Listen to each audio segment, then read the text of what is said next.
ఎక్కడున్నామండి మనం? అక్కడే ఉన్నాం. ఇంకా దేవుని ప్రణాళిక రాలా. మన అనుభవాలు వివరించుకుంటున్నాం. ఇంకా దేవుడు చూపిన మార్గం దగ్గరికి ఇంకా రాలా. సంఘం అభివృద్ధి చెందడానికి దేవుడు ఒక మార్గం చూపించాడు. సంఘము అభివృద్ధి చెందడానికి దేవుడు ఒక విధానం చూపించాడు. ఆ విధానంలోకి మనం వెళ్దాం. ఇప్పుడు ముందు చెందకపోవడానికి కారణాలు ఏంటో మన అనుభవంలో నుండి కొన్ని విషయాలు తెలుసుకుందాం. ఇదండి,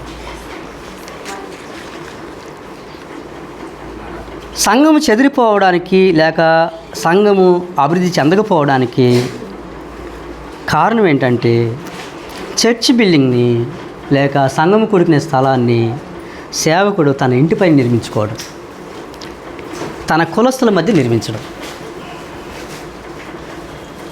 సంఘం ఎప్పుడు కూడా సేవకుడు తన ఆ చర్చిని నిర్మించే స్థలాన్ని తన ఆధీనంలో పెట్టుకోకూడదు, లేక ఆ స్థలాన్ని తనకు అంటి పెట్టుకొని ఉండకూడదు.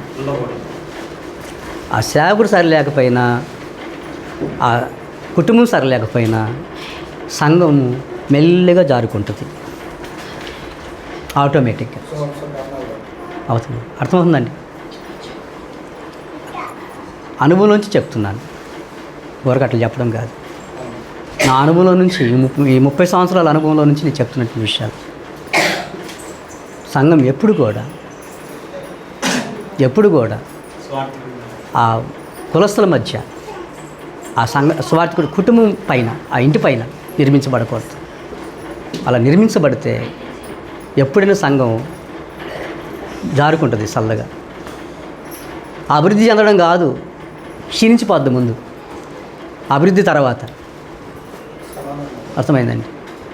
సంఘం ఎప్పుడు కూడా చర్చ్ బిల్డింగ్ విషయంలో, సంఘం కూడుకునే స్థలం విషయంలో జాగ్రత్త వహించాలి, జ్ఞానంగా మెదులుకోవాలి. లేకపోతే ఆ సంఘము ఏదో ఒక రోజున ఏదో ఒక బలహీనతను బట్టి, సేవకుడిలో కావచ్చు, సేవకుని కుటుంబంలో కావచ్చు, ఏదో ఒక బలహీనతను బట్టి సంఘం అక్కడి నుంచి మెల్లిగా వేరే స్థలాలకి అది చెదిరిపోతుంది. సంఘము చెదిరిపోవడానికి ఒక మూల పునాది వేసుకుంటున్నావు నువ్వు ఇంటి మీద కట్టుకోవడం ద్వారా. అర్థమైంది? అంతే. సహోదరులు చెప్పినప్పుడు వేరే ఎక్కడో స్థలం చూసాము, ఆడ చర్చ్ బిల్డింగ్ కట్టుకుంటున్నాం, అక్కడ ఎవరికి సంబంధం లేకుండా నిర్మించుకుంటున్నాం బ్రదర్ అన్నప్పుడు నాకు చాలా సంతోషం వేసింది, చాలా సంతోషం, చాలా ఆనందం వేసింది. ఇక్కడ కూడుకుంటున్నప్పుడు కొంతకాలం సంఘం చేరి రావడానికి అది ఉపయోగకరంగా ఉంటుంది. కానీ రాను ఏం చేసుకోవాలండి? సంఘం కొద్దిగా చేరి కొద్దిగా బలపడేంత ఏం చేసుకోవాలి? సంఘం సొంతగా ఏర్పాటు చేసుకోవాలి. సంఘం అంతా ఎలా ఏర్పాటు చేసుకోవాలి? చర్చ్ బిల్డింగ్ని ఓన్గా సంఘము తన పేరు మీద గవర్నమెంటు రిజిస్ట్రేషన్ కలిగి, ఆ సంఘం రిజిస్ట్రేషన్ అవ్వాలి, ఆ సంఘం కూడుకునే స్థలం రిజిస్ట్రేషన్ అవ్వాలి, ఆ సంఘము బిల్డింగ్ కూడా సంఘమే కట్టుకోవాలి. అదనమాట. మొత్తం ఆ స్థలము, ఆ చర్చ్ బిల్డింగు మొత్తం ఎవరి ఆధీనంలో ఉండాలి. ఏ మాత్రం సువార్థికుడు అటు ఇటు వేషాలు వేసాడు అనుకోండి, గెట్ అవుట్ అనడానికి భలే ఉంటుంది, బాగుంటుంది కదండి. సేవకుడు వెళ్ళిపోవచ్చేమో కానీ సంఘము స్థిరకాలం నిలబడాలి. దేవుని ప్రణాళికలో సేవకుడు లేడండి, సంఘం ఉంది. సంఘంలో పెట్టాడు సేవకుని, అంతేగాని సేవకుడిలో సంఘం పెట్టలా. సంఘంలో సేవకుడు ఉన్నాడా? సేవకుడిలో సంఘం పెట్టాడా? అదనమాట. అది అంతేగాని సేవకుడు ఇప్పుడేం చేస్తున్నాడు? తనలో పెట్టుకున్నాడు సంఘాన్ని, అట్లా గుప్పిట్లు పెట్టుకొని. నేను చెప్పినట్టు బడుండు, నేను వెళ్ళిపో, నాకు సంఘం ఇంకొకరు వస్తారు, అట్లా బ్రతుకుతున్నాడండి సేవకుడు. అలా బ్రతుకుతున్నాడు అంతే ప్రస్తుత కాలంలో. వెళ్తే వెళ్ళు, ఏమైంది? అక్కడ ఉంది కదా, యెహోషువ చెప్పాడు, నేను మీరు పోండి చల్లగా, నా ఇష్టంగా బ్రతుకుతా, నా కుటుంబం నా ఇష్టంగా పెట్టుకుంటా, మీరు ఉంటే ఉంటారు లేకపోతే లేదు అన్నట్టు బ్రతుకుతున్నాడు. ఎవరు? వాక్యానుసారం అండి. సేవకుడు చర్చ్ బిల్డింగ్ని తన ఇంటిపైన కట్టుకోకూడదు, తన కులస్తుల మధ్య వాళ్ళు అనుకుంటారు వాళ్ళ మతాలు వాళ్ళ కులస్తులు పోతారు అక్కడికి, మనం ఎందుకు పోతాం అంటారు. వాళ్ళ కుటుంబంలో ఎవరైనా రెడ్లో కమ్మోలో లేకపోతే ఎవరైనా మార్పు చెందితే, ఎవరైనా నాయుళ్ళు ఎవరైనా మార్పు చెందితే వాళ్ళ ఇంట్లో వాళ్ళు ఏం చెప్తారండి, ఇక్కడ కావాలంటే వాళ్ళు ఎవరైనా ఇంట్లో వాళ్ళకి మార్పు ఉండదు, ఎవరో ఒకరు మారుతారు. సరే నువ్వు పోతావా పో అని ఇడిచిపెట్టేస్తారు ఒకసారి. అప్పుడు వాళ్ళు ఇక్కడికి వస్తే ఏమని చెప్తారండి, ఆడికి పోవద్దు. పోతే ఎక్కడన్నా ఓసిన మినిస్టర్లు ఎక్కడ కడతారండి ఆ చర్చి స్థలాలని, మీరు ఎక్కడో బయట కడతాడండి తీసుకెళ్ళి కదండి, అందరికి అనుకూలంగా ఆ రోడ్డు మ్యాచింగ్లో కడతాడండి. ప్లాన్ అది కదండి. అది ఆ కులస్తుల మధ్య ఉండకూడదు చర్చ్ బిల్డింగ్, అతని ఇంటి పైన ఉండకూడదు, అతని ఆధీనంలో ఉండకూడదు, అసలు ఉండకూడదు. సంఘము అభివృద్ధి చెందకపోవడానికి, సంఘము చెదిరిపోవడానికి చర్చ్ బిల్డింగు, సువార్థికుడు చర్చ్ బిల్డింగ్ని ఎక్కడ నిర్మించుకుంటున్నాడు, తన ఇంటిపై నిర్మించుకుంటున్నాడు. వాక్యానుసారమా వాక్య విరుద్ధమా అండి? వాక్యం.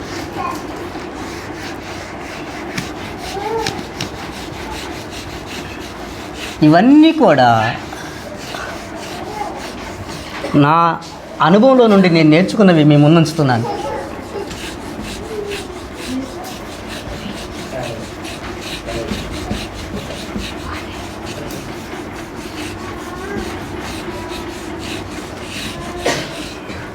నా అనుభవంలో నేను ఏమైతే నేర్చుకున్నానో, నా అనుభవంలో నేను ఏమైతే గ్రహించానో, సంఘము అభివృద్ధి చెందకపోవడానికి, సంఘాలు చెదిరిపోవడానికి, విశ్వాసుల మధ్య భిన్నాభిప్రాయాలు చోటు చేసుకోవడానికి నా అనుభవంలో నేను నేర్చుకున్నది, ఎక్కడ పొరపాటు జరుగుతుందో నేను చూసిన దాన్ని, విన్నదాన్ని, నేను అనుభవించిన దాన్ని మీకు చెప్తున్నాను.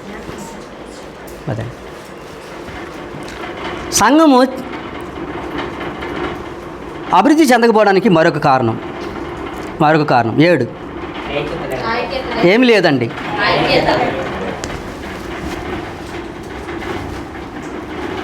సంఘము ఎన్నోది?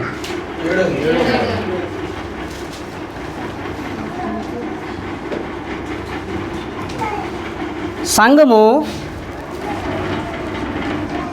అభివృద్ధి చెందకపోవడానికి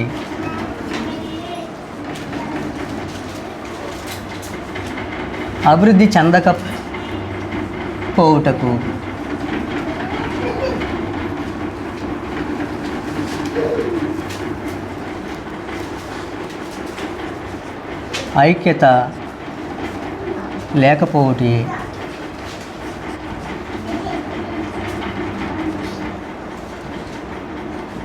ఏది కారణం? ఐక్యత లేకపోవడం, ఏక మనస్సు, ఏక తాత్పర్యం, ఏక ఆలోచనలు, ఒకే ఆలోచనలు లేకపోవడం, అందరి కలిసికట్టుగా తీర్మానం చేయకపోవడం కదండి. నేను గమనించినప్పుడు కొన్ని అభివృద్ధి చెందిన సంఘాల్లో ఒక విషయాన్ని నేను కనిపెట్టాను. నేను ఒక విషయాన్ని అభివృద్ధి ఎందుకు అంతమంది అక్కడ అభివృద్ధి చెందుతున్నారంటే ఆ అభివృద్ధి చెందే సంఘాలకట కమిటీ ఉంటుందట, ప్రత్యేక కమిటీ కూడుకుంటారట, వాళ్ళు మాట్లాడుకుంటారట, సంఘం అంతా కూడా కలిసి అంతా ప్లాన్ చేసుకుంటారు. సంఘము ఎప్పుడైతే సంఘ కార్యక్రమాల గురించి మాట్లాడుకోదో, నోరు విప్పి, ఆ సంఘం ఎప్పుడూ అభివృద్ధి చెందదు. మాట్లాడుకోవాలండి, ఒకరినొకరు మాట్లాడుకోవాలి. ముందు వచ్చే మౌనంగా వస్తారు, రొట్టెరుస్తారు, వెళ్ళిపోతారు. అది ఆదివారమే, మళ్ళీ ఇంక కనపడరు, మళ్ళీ వారంలో ఎప్పుడు కనపడరు, వాళ్ళ పనుల్లో వాళ్ళు బిజీ అయిపోతారు. వాక్యము ఉండదు, మాట్లాడుకోవడాలు ఉండవు, అంతే కదండి. మాట్లాడుకోవడం ఉండదు, ఐక్యత ఉంటుందండి. సహోదరులు ఐక్యత కలిగి నివసించుట, ఐక్యత ఉన్న చోట ఏముంటుందండి?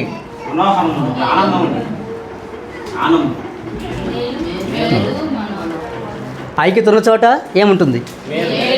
ఐక్యత లేని చోట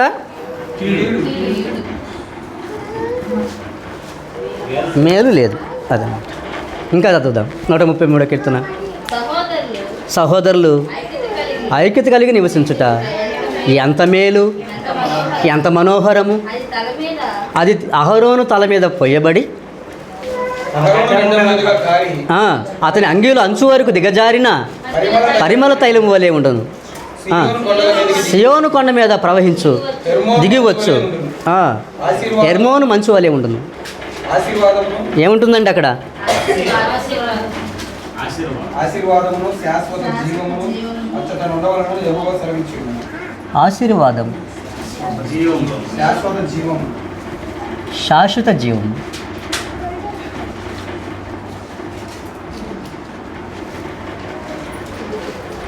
ఆశీర్వాదాలు ఉండవు ఐక్యత లేని చోట, మేలు ఉండదు ఐక్యత లేని చోట, శాశ్వత జీవం ఉండదు ఐక్యత లేని చోట.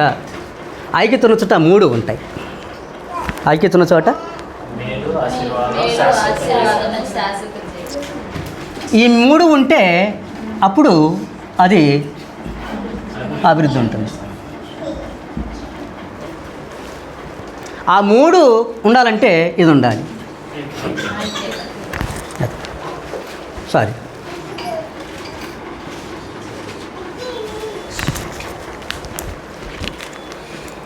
ఐక్యత లేకపోతే సంఘం అభివృద్ధి చెందకపోవడానికి కారణం. అర్థమైందండి? ఎంతమంది మాట్లాడుకుంటారండి ఆదివారం ఆరాధన అయిన తర్వాత ఇంటికి పోయేటప్పుడు? ఇట్లా చూసుకుంటారా? ఎప్పుడు వెళ్ళిపోవాలి ఇంటికి ఉంటారండి? కనీసం 10 నిమిషాలు, గంట సేపు, 2 గంటల సేపు ఆరాధించారు. మనసు విప్పి ఒక 10 నిమిషాలు మాట్లాడుకోలేరా? కూర్చొని మాట్లాడుకోలేరా? ఏం మాట్లాడుకుంటారు? మీరు ఎట్లా ఉన్నారు, మేము ఎట్లున్నాం, ఇదా? ఏం చేద్దాం సంఘాభివృద్ధికి? ఏమి ఇవ్వాలి చెప్పు? నా వంతు సంఘాభివృద్ధికి ఏ కార్యక్రమాలు చేద్దాం ఈ నెలలో? అట్లా రావాలన్నమాట. అవి మాట్లాడుకుంటారా? ఏమంటే భోజనం తిన్నారా? బాగున్నారా? మీరు ఎలా ఉన్నారు? బాయ్. అలాగండి మాట్లాడుకునేది. అలా మాట్లాడుకోవాలా? నేనేం చేయాలి చెప్పండి? ఈ వారం నేను ఆరాధించాను. ఈ వారంలో ఎప్పుడు కూడుకుందాం? ఈ వారంలో ఏమైనా ప్రోగ్రాంలు ఉన్నాయా? ఎప్పుడు పెట్టుకుందాం? నేను ఈ పని వ్యాపారం చేస్తాను, ఈ ఉద్యోగం చేస్తున్నాను. ఈ టైం పెట్టుకుంటే నా వ్యాపారానికి ఇబ్బంది ఉండదు, నా ఉద్యోగానికి ఇబ్బంది ఉండదు. ఒక టైం పెట్టుకుందాం, కూడుకుందాం. ఆదివారం మాకు సరిపోదు. మాట్లాడుకుంటారు అట్లాగా ఎవరైనా ఆరాధన అయిన తర్వాత? ఏ వారంలో ఎప్పుడు కూడుకుందాం, వారంలో ఏం చేద్దాం అసలు? అప్పుడు సంఘం ఏమవుతుందండి? అభివృద్ధి చెందుతుంది. అదే, ఆ సంఘం అభివృద్ధి చెందుతుందండి, విస్తరిస్తుంది కదండి. అభివృద్ధి చెందాలంటే సంఘస్థుల మధ్య ఏముండాలి? ఐక్యత ఉన్న చోట ఏముంటుంది? మేలుంటుంది. ఐక్యత ఉన్న చోట ఆశీర్వాదం, ఐక్యత ఉన్న చోట అదన్నమాట. అవి ఉండాలంటే ఇది ఉండాలి. ఇది ఉంటే అది అవుతుంది. ఇది ఉంటే ఇవి వస్తాయి, ఇవి ఉంటే అది వస్తుంది, అభివృద్ధి అవుతుంది.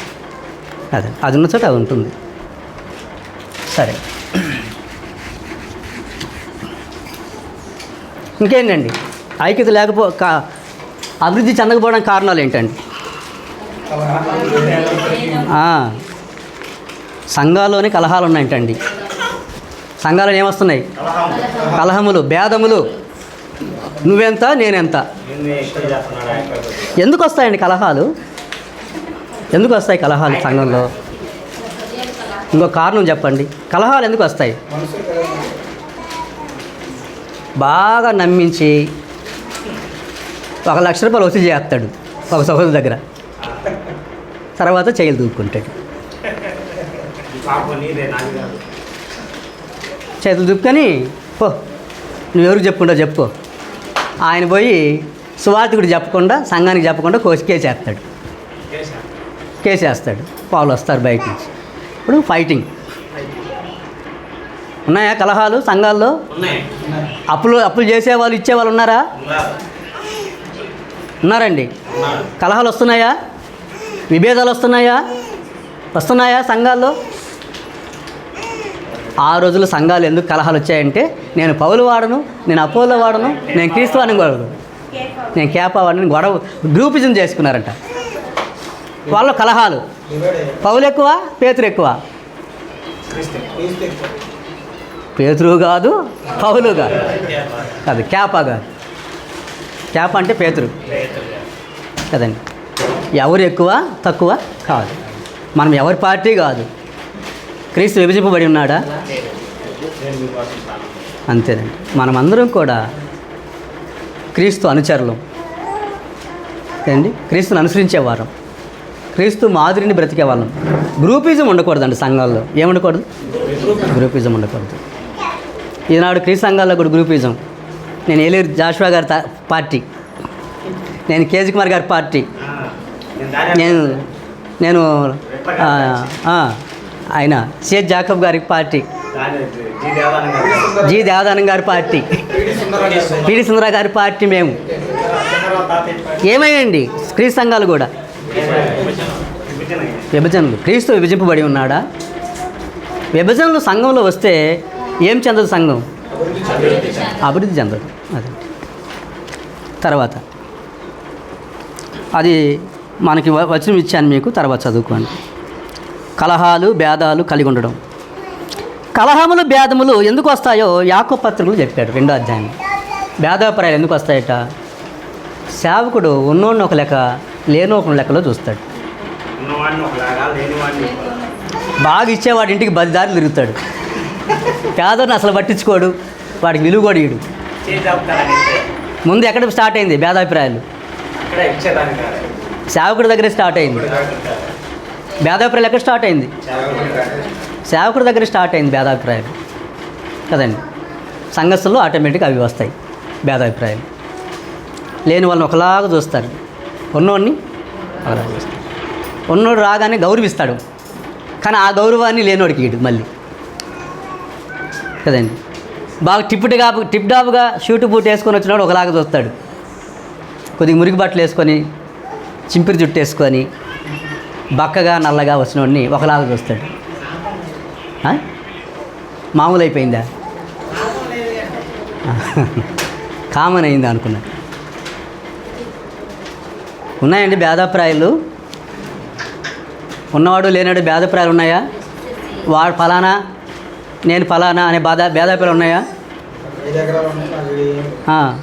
అన్ని కులాల వారు, అన్ని మతాల వారు, అన్ని జాతుల వారు, అన్ని భాషలు మాట్లాడేవాళ్ళు, అన్ని ప్రాంతాలు, ప్రతి జనంలో నుంచి ఏం చేశాడు దేవుడు వారిని? మనం ఏం చేస్తున్నాం? విడదీస్తున్నాం. ఆయన కలుపుతా అంటే మనం విడగొడతా ఉన్నాం. ఉంటుందా ఐక్యత? ఇది అభివృద్ధి ఉంటుందా? సంఘం అభివృద్ధి చెందకపోవడానికి మరొక కారణం ఏంటంటే సంఘంలో కలహాలు, విభేదాలు, భేదాభిప్రాయాలు ఉండడం. అవి ఉంటే ఎప్పుడు సంఘం అభివృద్ధి చెందదు. అర్థమైందండి. తర్వాత 9 ఏమున్నాయండి? కొండెములు. వాళ్ళ మీద వీళ్ళు, వీళ్ళ మీద వాళ్ళు. వచ్చేవాడు అక్కడి నుంచి అట్లా పారిపోతాడు. కొండెములు. ఇంకేం చెప్తున్నాడండి? కొండెములు చెప్పువారు చాడీలు. కొండెల్ని ఏమంటారు? చాడీలు చెప్పేవారు. ఎవరైనా సంఘంలో చాడీలు చెప్పారా, కొండలు చెప్పేవాళ్ళు ఉన్నారా? ఆ సంఘం అంతే.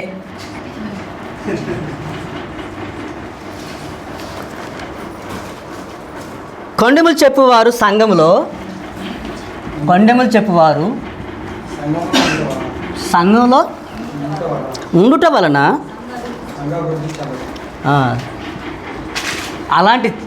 అలాంటి సంఘానికి ఎవరండి వారు? చీడ పురుగులు. చీడ పురుగులు ఎక్కడ ఉండవు, సంఘంలోనే ఉంటాయి. సంఘంలో ఉండుట వలన పొలాలు ఉంటాయా? మందు చల్లాలి. సంఘంలో ఉండటం వలన సంఘం అభివృద్ధి చెందదు.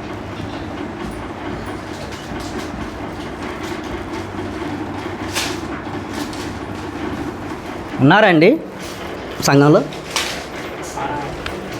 వాళ్ళు అట్టంటండి, వీళ్ళు ఇట్టండి, ఆ ఎమ్మలాగండి, ఆ సేవకుడు అట్లండి. ఉన్నారా చెప్పేవాళ్ళు? కొండేలు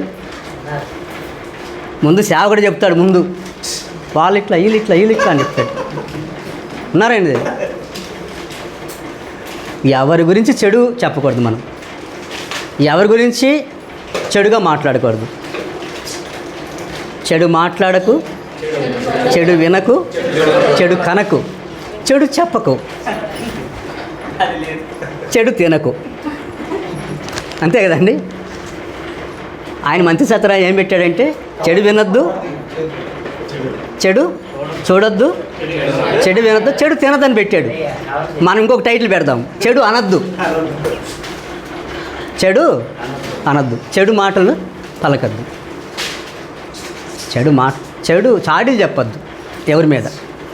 దయచేసి ఎవరి మీద చాడీలు చెప్పద్దు, ఎవరి మీద చాడీలు చెప్పద్దు. అది స్త్రీలైనా సరే, పురుషులైనా సరే, అది సేవకుడైనా సరే, విశ్వాసులైనా సరే, ఎవరి మీద చాడీలు. అపోస్తులు ఎంతమంది మీద చాడీలు చెప్పారండి? చెప్పారా? అంత టైం లేదు వాళ్ళకి. టైం ఉంటే చెప్పేవాళ్ళేమో, టైం ఉన్నా చెప్పదు కదండి. చాడీలు చెప్తే సంఘాలు ఏమైపోతాయండి? పాడైపోతాయి. ముందు సేవకుడి మీద చాడీలు చెప్తే ఆ సంఘం నిలవదు. సేవకుడు చెప్పకూడదు, సంఘం సేవకుడి మీద చెప్పకూడదు కదండి. నాకు చాలామంది చెప్తుంటారు, అందుకే 2 చెవులు ఇచ్చాడు దేవుడు. ఇట్లని అలా వెళ్ళి పంపిస్తాను, ఇట్ల నుంచి ఇటు వెళ్ళిపోద్ది. అది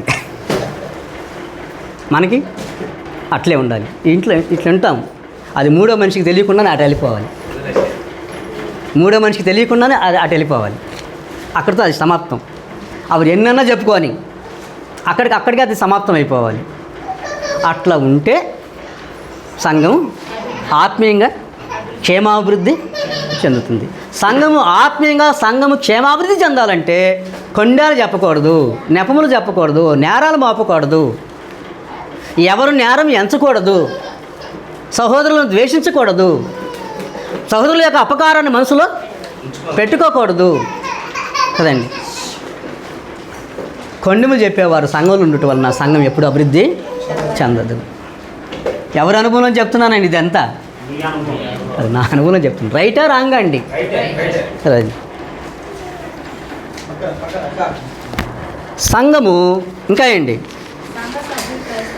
సంఘ సభ్యులు క్రైస్తవులను చెప్పుకొని పాపములో కొనసాగటం వలన సంఘం అభివృద్ధి చెందదు. మంచి సాక్ష్యాన్ని కోల్పోతున్నాం మనం, మంచి సాక్ష్యాన్ని కోల్పోతున్నాం. ఆ సంఘము అన్ని సంఘాల కంటే మాదిరికరమైన సంఘం అని చెప్పాలి. పోతే ఆరాధనకి అక్కడికే వెళ్ళాలి, అలా చెప్పాలి. ఎక్కడ చూసినా మాకు అలాంటి సంఘం కనపడట్లేదండి, మేము ఒకవేళ వాక్యాన్ని వినడానికి అక్కడికే వెళ్తాం, అలా ఉండాలన్నమాట. ఆ సంఘంలో అందుకే అన్నాడు, కొరింథీ పత్రిక లేని సమస్యలన్నీ ఉన్నాయి కొరింథీ సంఘంలో. మీలో తండ్రి వారించుకున్నాడట, అట్టి జాగ్రత్త ఎక్కడ కూడా జరగదు, అనుజుల్లో జరగదు. మీలో భిన్నాభిప్రాయాలు ఉన్నాయి, మీలో కలహాలు ఉన్నాయట, మీలో విగ్రహార్పితం తినే వాళ్ళు ఉన్నారట, మీలో సహోదరులను ద్వేషించే వాళ్ళు ఉన్నారట. ఎన్ని లోకంలో ఎన్ని సమస్యలు ఉన్నాయో కొరింథీ సంఘంలో అన్నీ ఉన్నాయి కదండి. దాన్ని సరిచేసుకుంటూ వచ్చాడు ఆయన, సరిదిద్దుకుంటూ వచ్చాడు. సమస్యలు ఉండవు అనట్లా, సమస్యలు ఉన్న వాటిని ఏం చేయాలి? సరి చేసుకోవాలి. సమస్యలను ఎప్పుడైతే సరి చేసుకునే సంఘంగా కట్టబడుతుందో, సమస్యలు లేకుండా ఉండడానికి ఎప్పుడైతే సంఘం చూసుకుంటుందో, పాపం లేకుండా ఎప్పుడు బ్రతుకుతుందో అప్పుడు ఆ సంఘం అభివృద్ధి చెందుతుంది. కాబట్టి సంఘంలో దేనికి చోటు ఇవ్వకూడదు ఎవరు? పాపమునకు, శరీరాశ, నేత్రాశ, ఆ మూడిటికి సంఘంలో ఎవరు కూడా చోటు ఇవ్వరు. ప్రతి ఒక్కరూ ఎలాగ క్రీస్తు వాళ్ళకి బ్రతుకుతున్నారో దాన్ని బట్టి సంఘం అభివృద్ధి చెందుతుంది. అవయవాలు అన్నీ బాగున్నాయి, కాలు బాగల, ఏమవుతుందండి? ఆ సంఘం కుంటిగానే ఉంటుంది, కుంటుతానే పోతూ ఉంటుంది అది ఆ సంఘం. సంఘంలో ఏ సభ్యుడు పాపం చేసినా, సంఘంలో ఏ సభ్యురాలు అబద్ధానికి తావు తీసినా,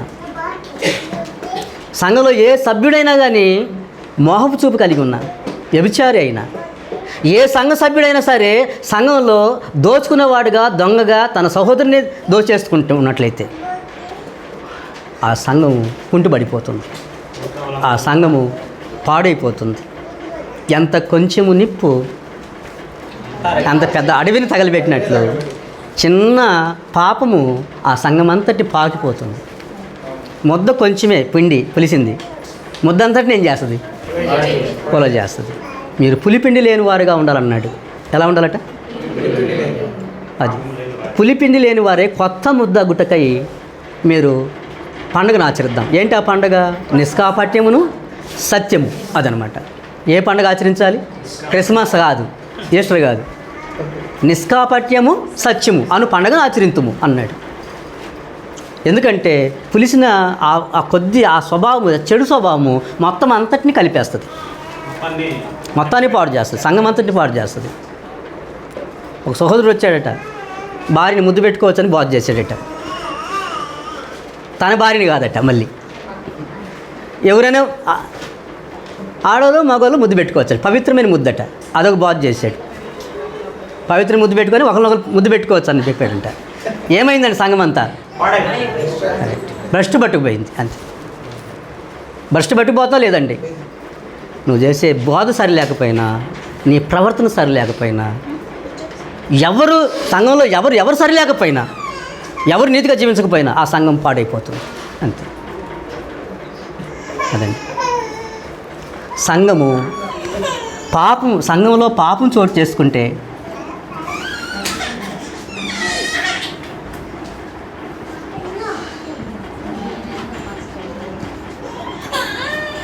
పాపము సంఘమును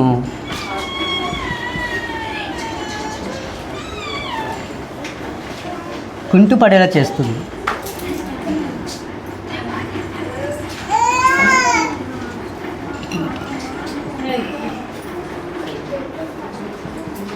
ఏం చేస్తుందండి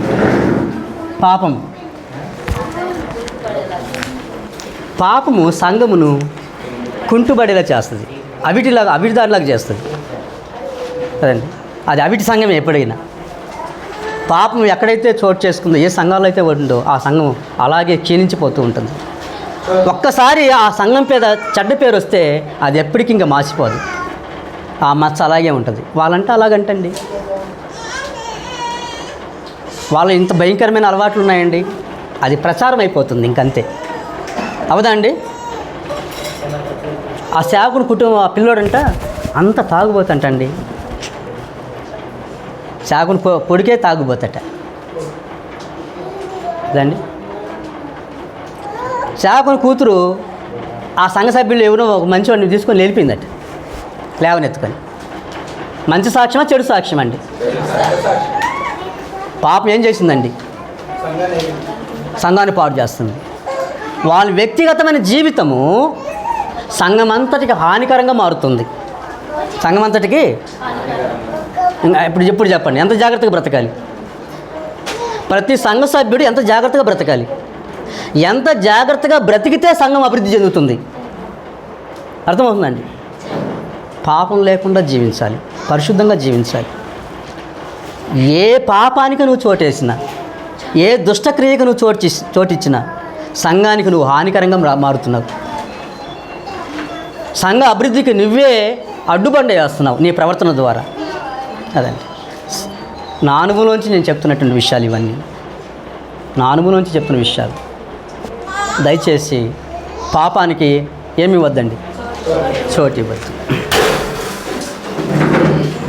అది తీసేయండి బ్రదర్, ఎందుకు వద్దులే, తీసేయండి, అది డిస్టర్బ్ చేస్తుంది.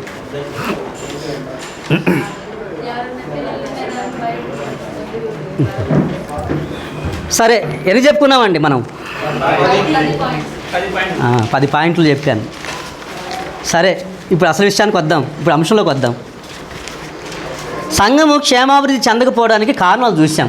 ఏం చూసాం? ఎక్కడి నుండి చూసాము? అనుభవంలో నుండి చూసాం. ఎక్కడ చూసాం? అనుభవంలో నుంచి మనం చూసాం, సమస్యలు చూసాం. సంఘం క్షేమాభివృద్ధి చెందకపోవడానికి కారణాలు. ఇప్పుడు దేవుడు ఒక మార్గం ఏర్పాటు చేశాడు. సంఘ క్షేమాభివృద్ధికి ఏం చేశాడు? ఒక మార్గాన్ని ఏర్పాటు చేశాడు. సంకల్పించింది ఆయనే. అది అభివృద్ధి చెందడానికి ఒక మార్గాన్ని చూపిస్తుంది ఆయనే. దేవుడే సంఘ అభివృద్ధికి ఒక మార్గాన్ని చూపాడు. ఆ మార్గాన్ని మనము కనుగొని ఆ మార్గములో పయనిస్తే సంఘము క్షేమాభివృద్ధి చెందుతుంది. అదే క్షేమాభివృద్ధి అనగా, క్షేమాభివృద్ధి అంటే కట్టబడుట. అపోస్తల కార్యములు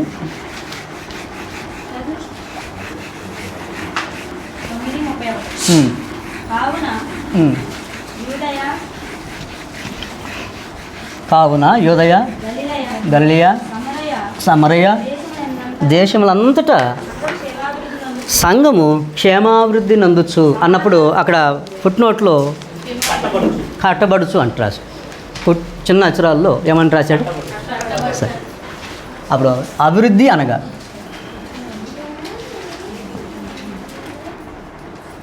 క్రీస్తు సంఘము అభివృద్ధి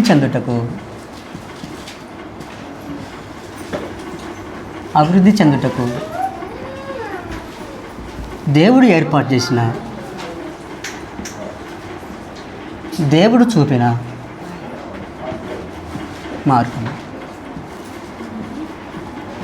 ఎవరు చూపిన మార్గము?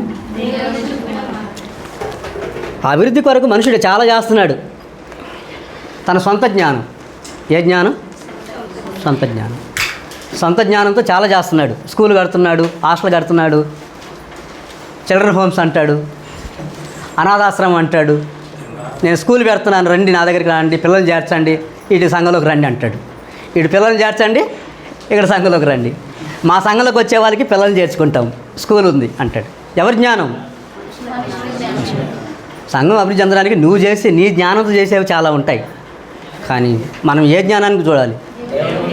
దేవుని జ్ఞానం. దేవుడే సంఘము క్షేమాభివృద్ధికి ఒక మార్గాన్ని ఏర్పాటు చేశాడు. అదండి మొట్టమొదటిగా సంఘం అభివృద్ధి చెందాలంటే, అభివృద్ధి అంటే ఏంటండి? అభివృద్ధి అంటే కట్టబడుట, ఎదుగుట,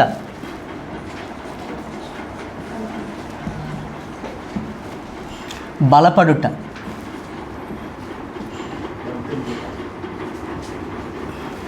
అదండి కట్టబడాలి, ఎదగాలి, బలపడాలి. అదండి కట్టబడడం అన్నాడు. ఒకేసారి కట్టబడుద్దా? సంఘం ఒక్క రోజులో అభివృద్ధి అవుతుందా? కొంత టైం పడుతుంది కదండి. అభివృద్ధి చెందడానికి ఏం కావాలి? టైం కావాలి, టైం పడుతుంది.